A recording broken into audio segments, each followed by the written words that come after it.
that time and for doing that.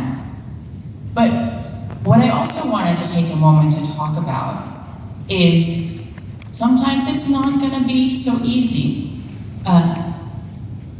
It's hard to leave family, it's hard to leave home, it's hard to be in a foreign land. And yes, you are all citizen diplomats, but it's going to be different. You're not necessarily going to have to be able to find nasi goreng for breakfast in the United States, but I hope you make some for the American colleagues so they learn about Indonesian culture. And for the Americans here, I know it's not so easy to find the things that we're used to in the United States. But that's part of the learning experience.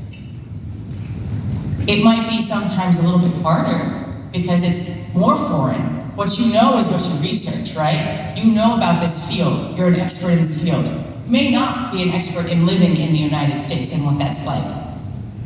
And so I challenge you to take the opportunities to step a little bit outside your comfort zone sometimes.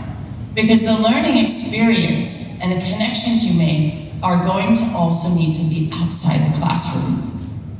Famous basketball player, I used to play basketball, said, you miss every shot you don't take.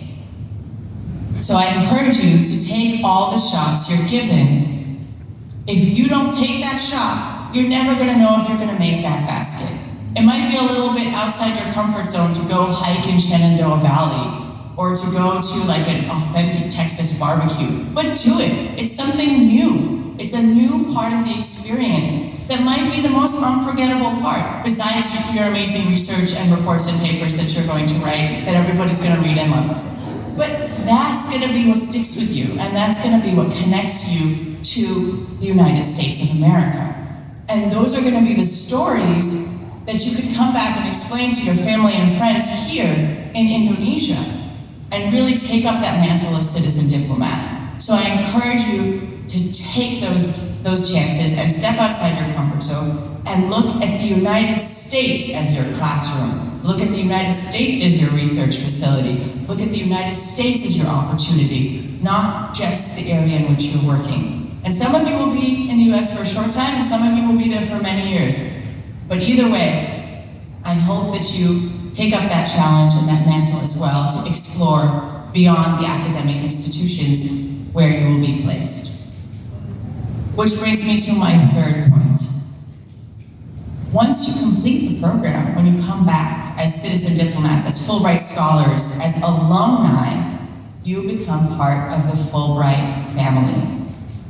Our alumni network is strong between our two countries. For over 70 years, Fulbright has operated in Indonesia. We have alumni who are going to speak with us soon as keynote speakers today. We have alumni who are in all sorts of academic, governmental, civil society places in both the United States and Indonesia.